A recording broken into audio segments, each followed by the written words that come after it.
Praise the lord. నజరేయుడైన క్రీస్తు నామంలో మీ అందరికి కూడా ధన్యవాదాలు తెలియపరచుకుంటున్నా.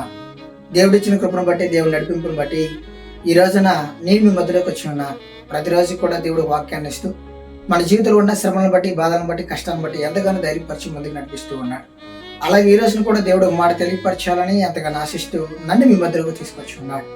ఈ రోజున దేవుని వాక్యం ఒకసారి మనం చూసినట్లయితే ప్రకటన గ్రంథం 3వ అధ్యాయం 10వ వచనం.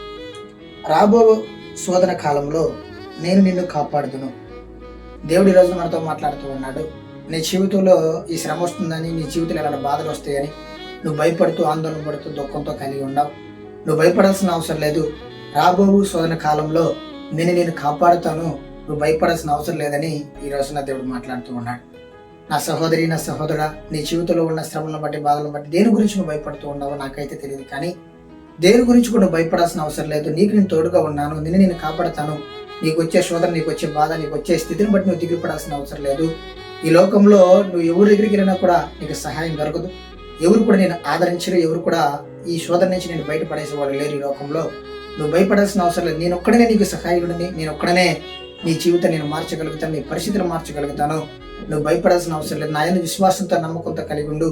ఈ లోకంలో ఏ శ్రమ, ఏ బాధ కూడా నీ దగ్గర నిలబడలేదు అని ఈ రోజున దేవుడు మనందరూ కూడా తెలియపరుస్తూ ఉన్నాడు. కాబట్టి ఎవరైతే నజరేయుడైన క్రీస్తు నామములో రక్షించబడి దేవుని యందు భయభక్తులు కలిగి దేవుని యందు విశ్వాసంతో ఉండవారితో దేవుడు మాట్లాడుతూ ఉన్నాడు. నువ్వు భయపడాల్సిన అవసరం లేదు. నువ్వు నడిచే నడక, ప్రణాళిక, నీ జీవితంలో వచ్చే శోధనలన్నీ గురించి కూడా దిగులు పడద్దు. నీకు నేను ఉన్నాను. ఆ శోధనలన్నీ కూడా తీసివేసి నేను ముందుకు నడిపిస్తాను.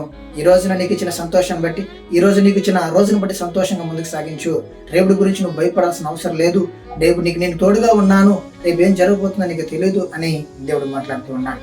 కాబట్టి దేని గురించి కూడా, ఏ స్థితి గురించి కూడా భయపడకుండా విశ్వాసంతో ఉండాలని ఈ రోజున దేవుడు నీకు నాకు తెలియపరుస్తూ ఉన్నాడు. ఆమేన్.